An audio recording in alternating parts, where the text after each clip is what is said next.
Hello students, स्वागत है आपका हमारे यूट्यूब चैनल वीआईपी एजुटेक में। आज हम बीएससी एजी थर्ड सेमेस्टर का एनवायरमेंटल साइंस का एक टॉपिक जो है क्या, एनवायरमेंटल पॉल्यूशन और उसके कंट्रोल, उसके बारे में हम लोग स्टडी करने जा रहे हैं। वैसे तो ये टॉपिक सिर्फ एग्रीकल्चर के लिए ही नहीं बल्कि साइंस या फिर किसी और ब्रांच में जहां पर हमें पॉल्यूशन या फिर उसके कंट्रोल पढ़ने के लिए काम देते हैं, तो वैसे अन्य जगहों के लिए या फिर किसी भी तैयारी के लिए पॉल्यूशन के बारे में जब भी स्टडी करना होगा तो उसके लिए बहुत जरूरी टॉपिक है। तो जैसा कि हम स्टार्ट करते हैं टॉपिक, तो उससे पहले हम देखेंगे जैसा कि है हमारे पास क्या, इन्वायरमेंटल पॉल्यूशन और कंट्रोल। जैसे कि क्या पढ़ना है हमें, इन्वायरमेंट क्या होता है, उसका पॉल्यूशन कैसे होता है, उसके बाद उसका कंट्रोल, पॉल्यूशन का कंट्रोल कैसे होता है, मतलब पर्यावरण प्रदूषण और उसके कंट्रोल, इसके बारे में हमें पढ़ना है। ओके, तो जैसा कि हमें पढ़ना है, तो इससे पहले इन्वायरमेंटल पॉल्यूशन क्या होता है। Environmental pollution can be defined as any undesirable change. क्या, यह एक ऐसे डिफाइन किया जा सकता है, मतलब इसे ऐसे परिभाषित किया जा सकता है कि कोई भी अवांछनीय बदलाव, क्या, कोई भी अवांछनीय बदलाव जैसे कि भौतिक, रासायनिक और जैविक, उनके गुण में अंतर करे, जो कि पर्यावरण के भौतिक, रासायनिक और जैविक गुणों में प्रभाव डाले, जैसे कि हवा, जल और मृदा को हार्मफुल इफेक्ट, मतलब कि हानिकारक प्रभाव पहुंचाए, और हमारे प्रॉपर्टी या फिर जीवन को क्या करे, कुछ प्रभाव हानिकारक डाले, उसे हम कहेंगे पर्यावरण प्रदूषण। पर्यावरण प्रदूषण पढ़ने से पहले, आगे बढ़ने से पहले हम देखते हैं कि पॉल्यूशन क्या होता है। तो द टर्म पॉल्यूशन, क्या, जो पॉल्यूशन होता है इसको हम इस हिसाब से डिफाइन कर सकते हैं कि ऐसे कोई भी सबस्टेंस, क्या, ऐसे कोई भी सबस्टेंस जो न्यूसेंस पैदा करते हैं, मतलब कि हानि पहुंचाते हैं, हार्मफुल इफेक्ट करते हैं, प्रभाव डालते हैं, खतरनाक प्रभाव डालते हैं, और अनइजीनेस टू ऑर्गेनिज्म, मतलब कि जीवों को दिक्कत करते हैं, तो इसे क्या कहते हैं, प्रदूषण। इसका सीधा सीधा हिंदी डिफिनेशन की बात करें, हिंदी में बात करें तो कह सकते हैं प्रदूषण एक ऐसे कोई भी सबस्टेंस हो सकता है, ऐसे कोई भी पदार्थ जो कि जीवों को हानिकारक प्रभाव डालें, अनइजीनेस करें, उसे हम पॉल्यूशन कहेंगे। Okay, now what is pollutant. तो पॉल्यूटेंट के बारे में हम बात करें तो पॉल्यूटेंट क्या है, ऐसे कोई भी सबस्टेंस जो न्यूसेंस पैदा कर रहे हैं, या फिर तो हमारे लिए हानिकारक प्रभाव डाल रहे हैं, या फिर तो हमें ऑर्गेनिजम्स को जीने में अनइजीनेस पैदा कर रहे हैं, उन सभी पार्टिकुलर सबस्टेंस, उन सभी पदार्थों को पॉल्यूटेंट कहा जाता है। ओके, प्रदूषक हिंदी में बोलते हैं प्रदूषक, और पॉल्यूशन को प्रदूषण। Okay, ready. तो जैसा कि आगे हम बढ़ते हैं तो देखते हैं कि टाइप ऑफ पॉल्यूशन। तो पॉल्यूशन के प्रकारों के बारे में पढ़ने से पहले हम जानना चाहेंगे कि प्रदूषण कितने प्रकार होता है। तो जैसे कि है, पहला वाटर पॉल्यूशन, जल प्रदूषण है। दूसरा एयर पॉल्यूशन, मतलब वायु प्रदूषण है। तीसरा है लैंड पॉल्यूशन, मतलब कि मृदा प्रदूषण या फिर तो मिट्टी का प्रदूषण। और चौथा है नॉइज पॉल्यूशन। नॉइज पॉल्यूशन मतलब ध्वनि प्रदूषण।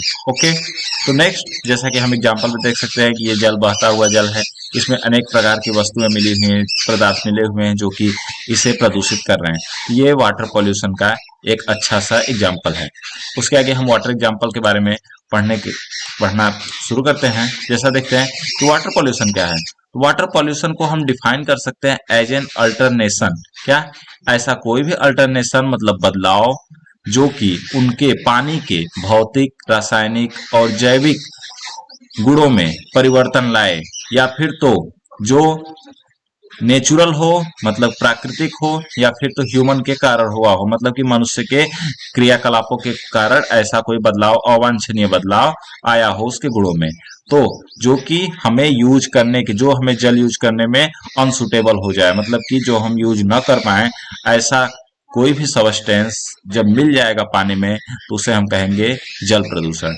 वैसे हम बात करें फ्रेश वाटर की, तो फ्रेश वाटर हमारे धरती पर जो मौजूद है वो बहुत ही कार्यों में लाया जाता है। जैसे कि सबसे पहले बात, हमें जल पीने के लिए, जैसा कि हम जानते हैं कि जल ही जीवन है, तो जल नहीं रहेगा तो हम जी नहीं पाएंगे और पी नहीं पाएंगे। तो वैसे ही डोमेस्टिक कार्यों के लिए जितने भी घर के कार्य किए जाते हैं उनके कार्यों के लिए, और म्यूनिसिपल यूजेज जितने भी म्यूनिसिपल कार्य हैं उसके लिए, जैसे कि शहर में जितने भी कार्य होते हैं उसमें भी जल का उपयोग होता है।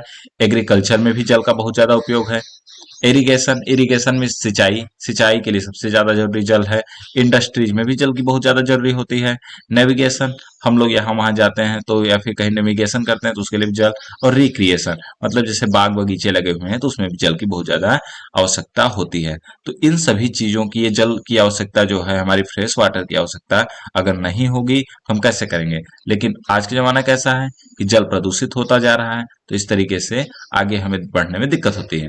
The used water becomes contaminated, जैसे हमने एक बार जल को यूज कर लिया तो वो क्या हो जाता है, कंटामिनेटेड हो जाता है, मतलब प्रदूषित हो जाता है। उसका यूज हम नहीं कर पाते हैं, उसे हम लोग वेस्ट वाटर कहते हैं, जो कि वेस्ट वाटर कैटेगरी में रखा गया है।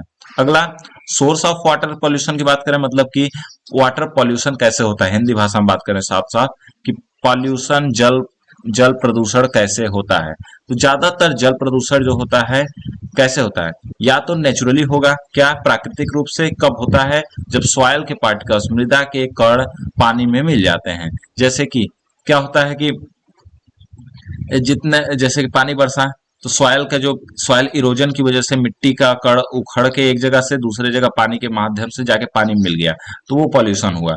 उसके बाद एनिमल के जितने वेस्ट हैं वो भी जाके उसे मिल जाते हैं, या फिर तो कुछ मिनरल्स हैं पत्थरों से निकले हुए, वो भी लीच करके पानी में मिल जाते हैं। तो ये जल प्रदूषण किसके द्वारा होता है, नेचर के द्वारा। कुछ जो है आर्टिफिशियल जल प्रदूषण है तो उसके बारे में देखें तो वो क्या होता है, जैसे कि म्यूनिसिपल वाटर वेस्ट, शहर से जो कूड़ा कचरा निकल रहा है वो एक कूड़ा कचरा। इंडस्ट्रियल वेस्ट वो भी है। इनऑर्गेनिक पॉल्यूटेंट्स, इनऑर्गेनिक पॉल्यूटेंट्स मतलब क्या कहते हैं, अकार्बनिक पदार्थ हैं वो पॉल्यूटेंट्स। ऑर्गेनिक पॉल्यूटेंट्स में जैसे कि कोई फैट है या फिर ऑयल है, यदि ये सब मिल जाता है तो इनऑर्गेनिक पॉल्यूटेंट्स में जैसे कि पेट्रोल है, डीजल है, प्लास्टिक है, ये सब चीज।